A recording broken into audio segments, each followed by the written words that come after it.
Agora, destaque internacional, hein? Venezuela emitiu um mandado de prisão contra Edmundo González. Nesta segunda-feira, a Procuradoria-Geral alegou à Justiça que o rival de Nicolás Maduro nas eleições deste ano faltou a 3 vezes quando foi intimado a depor. González tem sido questionado sobre a publicação das atas impressas de urnas eleitorais em um site. A oposição afirma que González não compareceu aos depoimentos por medo de ser preso. É importante lembrar que as tensões aumentaram após a vitória de Nicolás Maduro ter sido confirmada sem a apresentação das atas do pleito deste ano.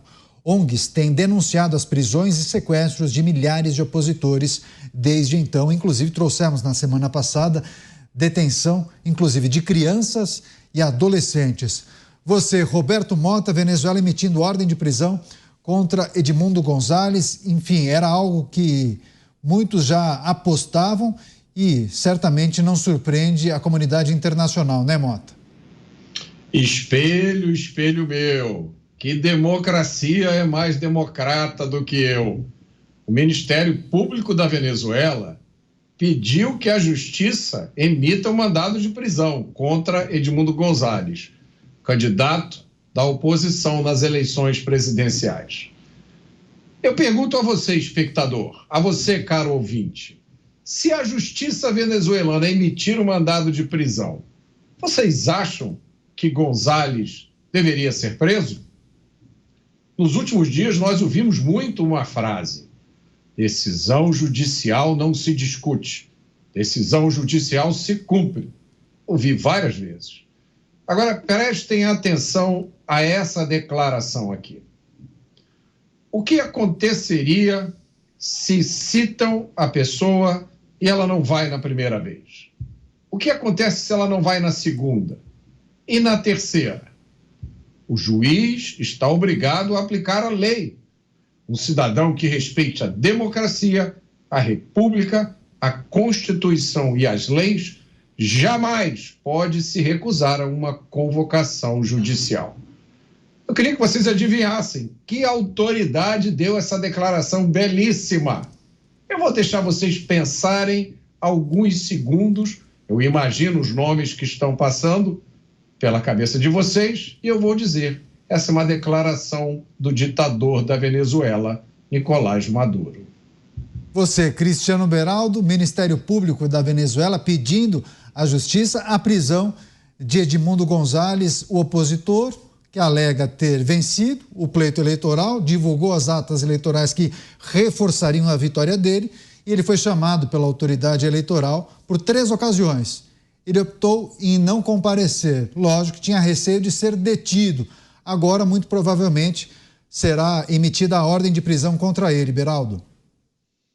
Mais um passo, né? A gente vem mostrando aqui praticamente diariamente todos esses eventos que estão acontecendo na escalada autoritária na Venezuela, e esse talvez seja o grande finale dessas eleições.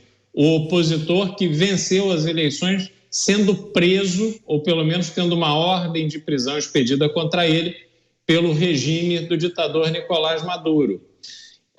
Espero que ele mantenha-se seguro e distante das garras dessa milícia que protege Nicolás Maduro e cumpre as suas ordens.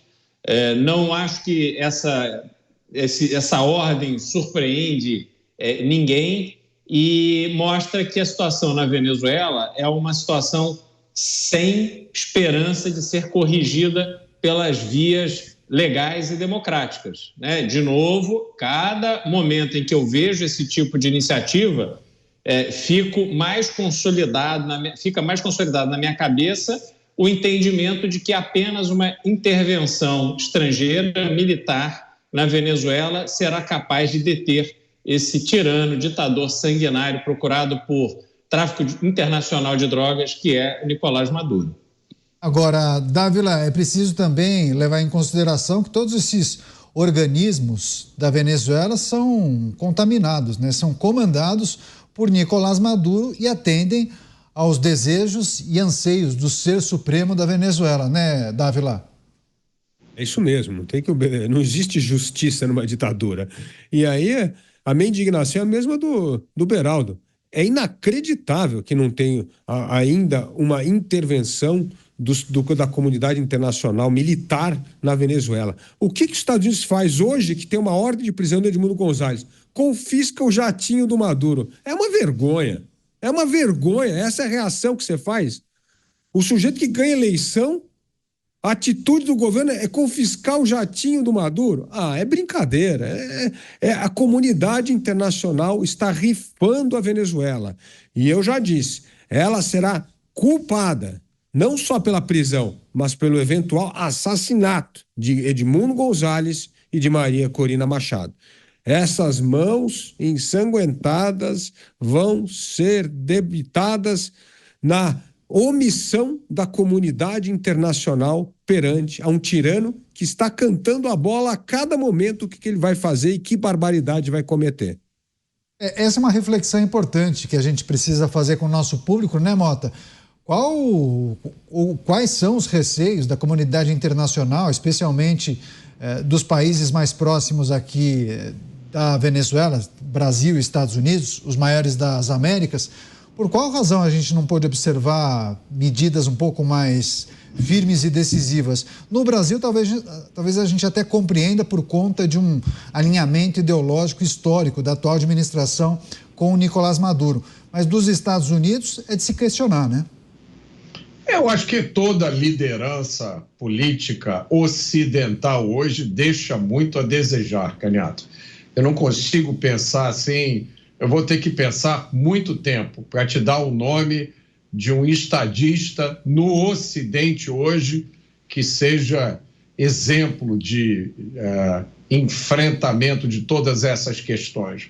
Eu acho que a maioria deles subscreve essa pauta politicamente correta. A maioria deles é escravo de chavões, de ONGs, de grupos de pressão, de organismos internacionais que estão, por sua vez, a serviço de outros interesses.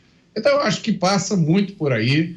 Também tem aquele fator, eu sei o que vocês fizeram no verão passado. Isso é uma coisa que às vezes complica, né? Como é que eu vou boicotar o Beraldo agora, se eu e o Beraldo fomos companheiros? E o Beraldo tem, né? Durante a nossa convivência, eu dividi com o Beraldo segredos, dos quais ele agora pode divulgar por aí, né? Eu acho que a ideologia tem uma certa parcela de influência, mas duvido que seja o fator determinante. Pois é, muita gente fala sobre quem é o fulano na fila do pão, né, Beraldo? Querendo dizer, bom, a Venezuela não é um país tão importante e relevante, e fazem piada, e todo respeito aqui na minha fala, viu? Mas comparando a Bolívia, Suriname, sei lá o quê, mas você sempre reforça que a Venezuela está em cima de uma das maiores reservas de petróleo do mundo, né? E não te surpreende como outras nações não se atentaram a isso e tomaram uma medida um pouco mais firme? Não sei se exatamente uma intervenção militar, mas talvez acompanhar de perto essa situação por lá? Veja, a Venezuela é um país bastante mais relevante do que Bolívia e outros países da América do Sul, da América Central, justamente pela sua reserva de petróleo, por ser hoje um país aliado de ditaduras ao redor do mundo, como o Irã, a China, a Rússia, e serve de plataforma para o tráfico de drogas. Então, mesmo essa questão da apreensão da aeronave de Nicolás Maduro, que aconteceu na República Dominicana por ordem do Departamento de Estado norte-americano, é importante esclarecer também que essa ordem foi expedida pelo governo Trump, não foi pelo governo Biden. Essa ordem está ali engavetada desde 2019, esperando a oportunidade de ser executada. E no momento em que se identificou que a aeronave de Nicolás Maduro estava na República Dominicana, os Estados Unidos conseguiu agir e levar essa aeronave de volta para lá. E até essa aeronave, Canhato, uma aeronave de 13 milhões de dólares, claro, uma aeronave usada, porque uma aeronave nova como essa custa bastante mais do que isso, mas isso mostra até como o Nicolás Maduro é, sobretudo, uma pessoa medíocre, porque com a quantidade de petróleo que ele tem ali na área da Venezuela, ele deveria estar voando com um Boeing igual o dos sheiks da Arábia Saudita. Mas não, como ele abriu mão da exploração de petróleo e preferiu ganhar o dinheiro fácil, sendo um serviçal do narcotráfico internacional, ele fica aí achando que ele está se dando muito bem, porque tem um dinheiro que jamais imaginou ter, mas ele não passa de um vira-lata, ele não passa de um criminoso latino-americano que merece apodrecer na cadeia por todos os crimes cometidos, sobretudo os crimes cometidos contra a população venezuelana, de quem ele roubou o futuro dessas pessoas. Estados Unidos hoje tem uma população venezuelana bastante extensa, muito consolidada por aqui. São pessoas trabalhadoras, aguerridas, e mostram que é uma população de muito valor, mas foram expulsas do seu país porque estavam vivendo sobre um regime totalitário que bloqueia redes sociais, cerceia a capacidade de comunicação, de livre expressão e faz tantas outras coisas contra uma vida normal, cotidiana de qualquer população. Pois é, segundo o comunicado, esse avião foi adquirido de forma ilegal e também contrabandeado. Como disse o Beraldo, foi comprado por 13 milhões de dólares, 73 milhões de reais na cotação atual. Dávila, quer fechar sua consideração, por gentileza? Veja só a reação dos Estados Unidos no caso da mera ameaça que o Irã ia atacar Israel e retaliar. Mobilizou a sua frota marítima para a região. Só isso já serviu como um poder de dissuasão do Irã. Por que não faz a mesma coisa em relação à Venezuela? Por exemplo, junto com os outros demais países da América Latina, envolvendo aqui dá para fazer e tem que fazer, porque senão os ditadores acham que tem, na verdade, céu de brigadeiro para cometer barbaridades. E é isso que o Maduro vem fazendo. Vem escalando, nada acontece, já se passaram quase 40 dias da eleição e nada aconteceu e ele está escalando todo dia. E o que a comunidade internacional faz? Nada, absolutamente nada. Isso vai custar caro para a Venezuela, para o povo venezuelano, que vai ficar debaixo do chicote de Maduro durante muito tempo. Então eu entendo que a comunidade internacional tem sim responsabilidade quando você tem um ditador que está destruindo o seu país, ela não pode permanecer omissa. E é isso aí, 2 pesos e 2 medidas. Em relação a Israel, o Irã reage de maneira imediata e aqui passam-se 38 dias e nada. E isso só faz com que Maduro se torne cada vez mais corajoso para escalar o seu poder de ditador na Venezuela. Deixa eu só trazer uma outra informação, porque o procurador-geral da Venezuela, o Tarek Saab, afirmou que quer que González deponha sobre a publicação daquelas atas impressas das urnas eleitorais em um site, mas também, lembrando da nossa audiência, que González é investigado por crimes como usurpação de funções da autoridade eleitoral, falsificação de documentos oficiais, incitação de atividades ilegais e sabotagem de sistemas. Bom, Mota, agora vou imputar uma porção de crimes a Edmundo González, né? Não adianta, esse camarada vai ser perseguido pela Venezuela inteira. E isso talvez seja a face mais cruel dessa história toda, porque o ditador Nicolás Maduro não tem nem coragem suficiente para dizer: eu sou um ditador, sou eu que mando aqui, eu vou acabar com todo mundo. Ele faz questão de usar esse verniz judicial. Então tem um processo, tem ordem de prisão. Como eu disse, olhar para a Venezuela, para muita gente, olhar para um espelho. Agora, a batata do Maduro está assando.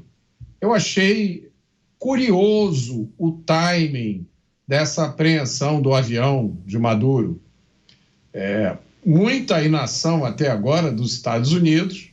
De repente, isso acontece. Olha, desde 2020, o Departamento Antidrogas do governo americano está procurando Maduro e mais 14 dos seus comparsas por narcoterrorismo, tráfico de drogas e corrupção. Na apreensão desse avião, o procurador-geral que apreendeu o avião, o procurador americano, disse que por mais de 20 anos Maduro e vários colegas de alto escalão conspiraram com um grupo guerrilheiro de esquerda colombiano FARC, fazendo com que toneladas de cocaína entrassem nos Estados Unidos e devastassem comunidades americanas. Me parece assim uma declaração surpreendente, especialmente no momento que a gente está vivendo. O departamento americano ofereceu uma recompensa de 15 milhões de dólares. Essa recompensa sempre esteve vigente. Em 2017, 2 sobrinhos da mulher do ditador foram condenados a 18 anos de prisão em Nova York por contrabandear 800 quilos de cocaína para os Estados Unidos. Depois, eles foram devolvidos à Venezuela numa troca de prisioneiros. E olha, gente, tudo que eu estou falando aqui é informação pública, disponível, inclusive, para as nossas autoridades aqui no Brasil. E uma autoridade americana teria dito o seguinte: nós vemos essas autoridades venezuelanas e Maduro espoliando o povo venezuelano para o seu próprio ganho. Palavras da autoridade dos Estados Unidos. Há venezuelanos que não podem nem comprar um pão. E aí você vê o presidente da Venezuela viajando em um jatinho de luxo. Essa é uma mensagem que chega por aqui em muito boa hora. E essa autoridade terminou dizendo: isso envia uma mensagem clara de que ninguém está acima da lei, ninguém está acima do alcance das sanções dos Estados Unidos. Eu achei muito curioso que isso tenha acontecido justamente agora. Não, é importante reflexão e concordo contigo, Mota. Curioso demais, inclusive. Dávila, só queria que você, para finalizar essa discussão e esse capítulo aqui do programa, caso Edmundo Gonzalez seja detido ou alguma coisa de grave aconteça com ele, certamente haverá uma cobrança muito grande por parte dessas lideranças internacionais que evitaram a exposição, ficaram em cima do muro e muitas vezes cobrando talvez até um novo pleito eleitoral. O que é preciso considerar caso algo de grave aconteça? Ainda dá tempo, né, Dávila? Sim, Canhato, mas é muito grave, porque, na verdade, parte da comunidade internacional já reconheceu a vitória eleitoral de Edmundo Gonzalez. Ele é, de fato, o novo presidente da Venezuela. Então, não é que Edmundo Gonzalez é um líder da oposição, ele é, de fato, o novo presidente da Venezuela reconhecido por outros países. Então, é muito mais sério do que nós estamos falando aqui. Então, assim, é você realmente assassinar um chefe de Estado. Então, eu entendo que essa omissão é muito grave, porque nós estamos falando hoje do chefe de Estado legitimamente reconhecido por vários países. Então, não podemos deixar que isso ocorra. E isso será, como eu disse, um crime que será debitado, sim, na conta da comunidade internacional.